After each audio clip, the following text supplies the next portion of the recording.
Hello friends, आज हम civil engineering का एक न्यू टॉपिक स्टार्ट करने जा रहे हैं जिसका नाम है स्ट्रेंथ ऑफ मटेरियल।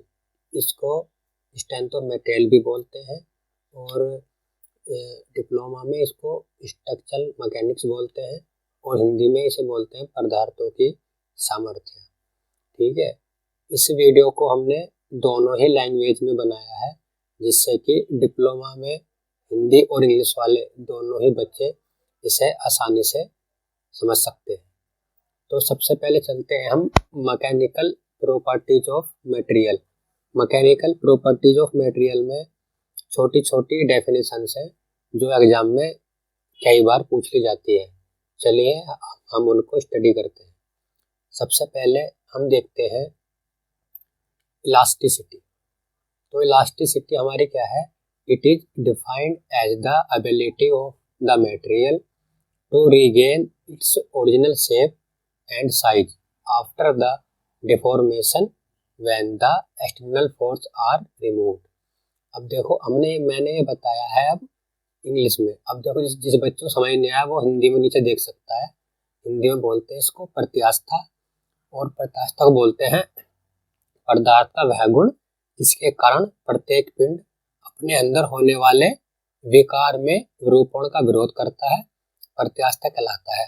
अब क्या है, जैसे ही इसमें हम लोड को रिमूव करेंगे ना, वो अपनी ओरिजिनल शेप में आ जाएगा। जैसे कि आप नीचे एनिमेशंस में देख सकते हैं, यह कोई हमारी बीम है या कोई भी हमारा मटेरियल है।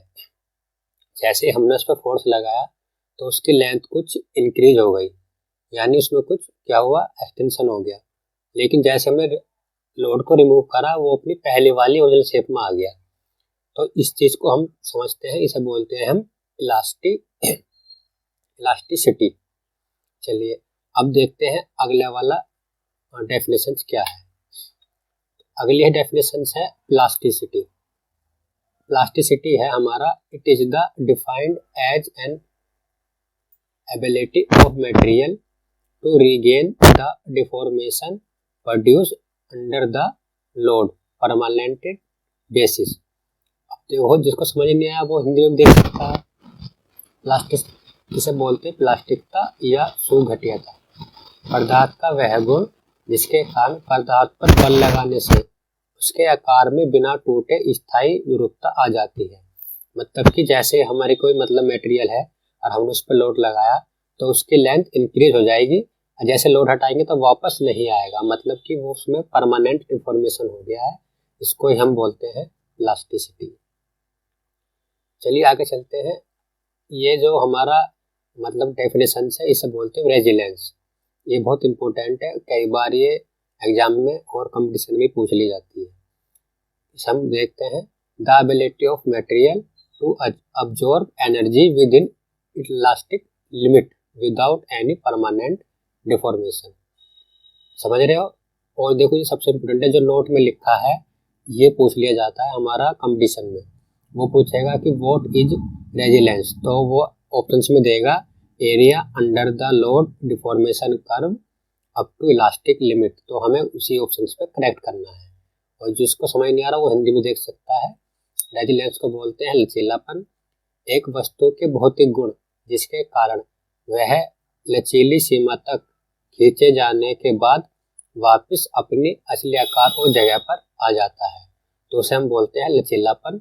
और रेजिलेंस याद रखना, फिर ये नोट में लिखा हुआ है, area under the load deformation curve with in elastic limit called resilience. ये बहुत इंपॉर्टेंट है, एसएससी जेईई या किसी भी कंपटीशन जेईई के लिए ये ऑब्जेक्टिव क्वेश्चन बन जाता है।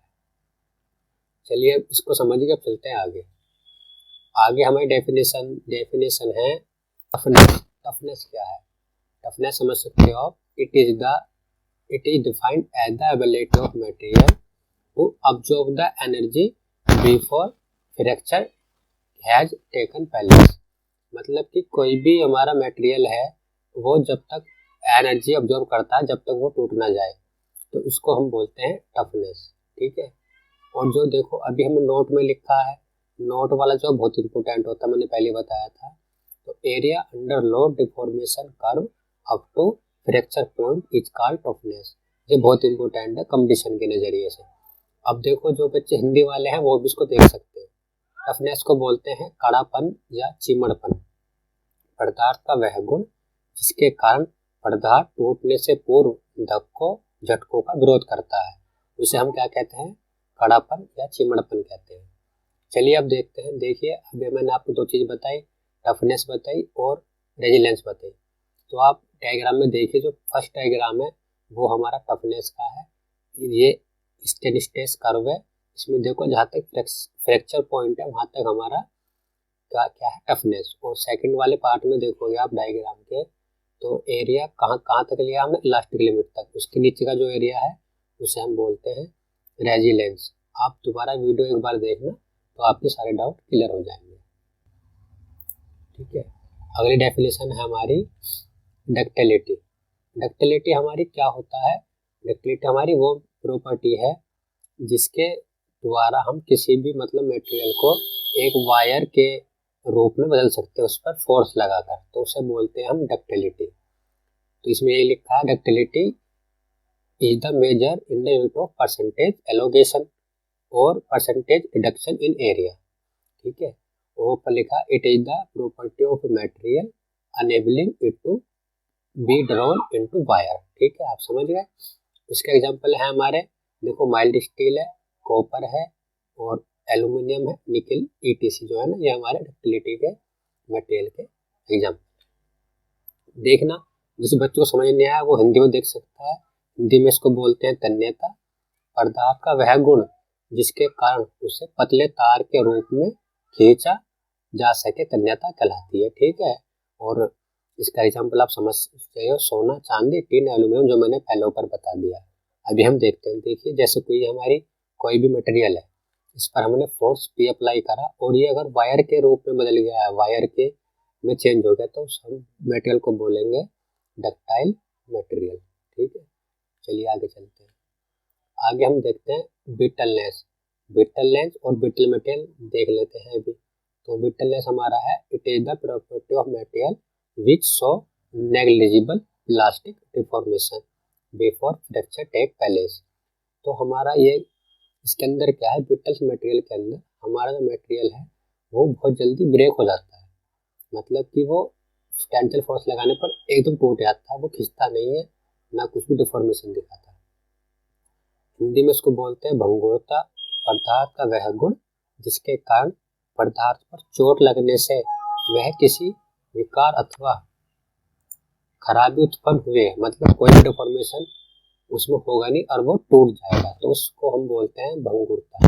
हमारा कास्ट आयरन और ये हमारा कंक्रीट जो है, हमारा कंक्रीट बहुत इंपॉर्टेंट है, उसको बोलते हैं हम ब्रिटल मटेरियल है कंक्रीट, और जो हमारा स्टील है वो हमारा डक्टाइल मटेरियल है। ठीक है, एक बात और आपको बता दूं, डक्टाइल जो मटेरियल होते हैं वो हमारे 45 डिग्री के एंगल पर टूटते हैं और ब्रिटल मटेरियल जो होते हैं वो हमारे 90 डिग्री के एंगल पर ब्रेक होते हैं। चलिए अब चलते हैं अगली डेफिनेशन की ओर। अगली डेफिनेशन हमारी हार्डनेस। हार्डनेस सबको मालूम होता है, हार्डनेस क्या चीज़ है, it is the ability of material to resist penetration, मतलब कि हम उस पर स्क्रैच करें या फिर पेनिट्रेशन करें या उसे रगड़ें या घिसे तो वो उसका विरोध करता है, उसे बोलते हैं हार्डनेस। हिंदी में बोलते हैं इसको कठोरता। कठोरता की डेफिनेशन यहाँ देखिए आप, पदार्थ का वह गुण जिसके कारण पदार्थ रगड़ने, घिस जाने, काटे जाने या खुरचे जाने का विरोध करता है। अब जो प्रधान लिखा ना वो प्रधान नहीं है, वो पदार्थ है। पदार्थ रगड़ने, घिस जाने, काटे जाने या खुरचे जाने का विरोध करता है, तो उसको हम बोलते हैं कठोरता। ठीक है, और साधारणता जो हम इसे निकालते हैं ये बहुत इंपॉर्टेंट है, ब्रेनेन टेस्ट द्वारा इसको मापा जाता है। यही हम अभी हार्डनेस तक देख चुके हैं। अगली डेफिनेशन है हमारी फटीग। फटीग को समझते हैं। When a material is subjected to repeated stress, मतलब कि कोई हमारा रिपीट हो रहा है, उसके अंदर क्या रिपीट स्ट्रेस आ रही है, मतलब रिपीट कर रहा है कोई भी लोड, तो उसको हम बोलते हैं फटीग। ठीक है, रिपीट मतलब जैसे कि आप हथौड़ा कोई मार रहे हैं बार बार एक ही जगह, तो वो लोड बार बार रिपीट हो रहा है। ठीक है, तो such type of failure material called क्या बोलते हैं उन्हें, fatigue. It is use in design of, अब देखो कहाँ यूज कराता है, देखो साफट है, साफ पे बार बार वही लोड आएगा, रोड्स है, रोड पर वही लोड आएगा, स्प्रिंग है, स्प्रिंग पर ही बार बार एक ही लोड बार बार आता है, तो वो चीजें क्या होती है, वो लोड हमारा फटीग होता है। फटीग को देखो हिंदी में क्या बोलते हैं, पदार्थों में बार बार प्रतिबलों के लगने के कारण पदार्थ की प्रतिरोधकता कमी को क्या बोलते हैं, फटीग बोलते हैं। ठीक है, हमने दोनों ही लैंग्वेज में समझा दिया है। अब अगला देखते हैं, अगला हम देखते हैं जो डेफिनेशन है वो है मेलेबिलिटी। मेलेबिलिटी इंपोर्टेंट है, देख किसी भी चीज को मतलब क्या करते हैं, उसको बदलते हैं हम चादर में। देखते हैं कैसे डेफिनेशन है इसकी। It is the special case of ductility, देखो पहले डक्टिलिटी का पार्ट है, which permit material to roll on hammer into sheet. मैंने वही बताया था कि अगर हम किसी भी मटेरियल को उस पर लोड लगा के उसे हम चादर के रूप में बदल सकते हैं, उसे मतलब शीट में बदल सकते हैं, तो उसको हम बोलते हैं मेलेबिलिटी। हिंदी में देखो, हिंदी में से बोलते हैं आघात वर्धनीयता। ठीक है, पदार्थ का वह गुण जिसके कारण चादर को पीटकर बिना झटके उसे पतली चादर के रूप में बदला जा सके, उसे हम क्या बोलते हैं, मेलेबिलिटी। ठीक है, देखिए अब देखते हैं, मान लिया कोई मटेरियल है और इस पर हमने अभी क्या लोड लगाया, और वो लोड लगाने के बाद वो क्या हुआ, वो एक पतली चादर के रूप में बदल गया। तो ये जो मटेरियल था वो हमारा मेलेबल मटेरियल है, इसको हम बोलते हैं मेलेबिलिटी। ठीक है, चलिए आगे चलते हैं। आगे का जो हमारा डेफिनेशन है वो है फ्लेक्सिबिलिटी। फ्लेक्सिबिलिटी आप सब समझते हो कि फ्लेक्सिबल क्या होना चाहिए, कि उसे मोड़ा तोड़ा जा सके, मतलब किसी भी एनवायरनमेंट में। तो इसमें समझते हैं, it is the property of material through which it can draw into shape of arch, उसे हम आर्च के रूप में बदल सकते हैं विदाउट फ्रैक्चर। ठीक है, हिंदी में बोलते हैं इसे नम्यता, और इसकी डेफिनेशन आप देख सकते हैं, पदार्थ का वह गुण जिसके कारण पदार्थ को बिना टूटे किसी चाप की आकृति में मोड़ा जा सकता है, तो उसे हम क्या बोलते हैं, तो नम्यता बोलते हैं। ठीक है, अगला जो हमारा मतलब कि वो है जिसे हम बोलते हैं डेफिनेशन, वो है क्रीप। क्रीप हमारी बहुत इंपॉर्टेंट होती है, हम देखते हैं थोड़ा थोड़ा क्या है इसके बारे में। क्रीप क्या है, क्रीप को आप सिंपल भाषा में समझिए कि किसी भी मतलब स्ट्रक्चर हो या कोई भी मटेरियल हो या स्ट्रक्चर हो, उसमें मतलब टाइम के साथ उसमें जो डिफॉर्मेशन होता है वो सब बोलते हैं क्रीप। ठीक है, कि टाइम के साथ थोड़ा थोड़ा डिफॉर्मेशन हो रहा है और जो कि बहुत स्लो होता है, उसे हम क्रीप बोलते हैं। आप डेफिनेशन भी इसकी पढ़ सकते हैं, when a part is subjected to a constant stress. ठीक है, उस पर कांस्टेंट स्ट्रेस लग रही है एट हाई टेम्परेचर, तो उसमें क्या होगा, स्लो डिफॉर्मेशन होगा, उसे हम बोलते हैं क्रीप। ठीक है, हिंदी में भी आप देख सकते हैं, जब कोई भाग लंबे समय तक उस तापमान पर लगातार तनाव के अधीन होता है तो यह धीमी और स्थायी विकृति से गुजरेगा, जिसे क्रीप कहा जाता है। ठीक है, इसका यूज कहाँ का होगा, इंजन, बॉयलर और टरबाइन आदि में। ठीक है, तो अभी आप चलिए, अभी हमारा लास्ट ये था डेफिनेशंस। अब इसके बाद हम कुछ आगे पढ़ेंगे, सिंपल स्ट्रेस और स्ट्रेन।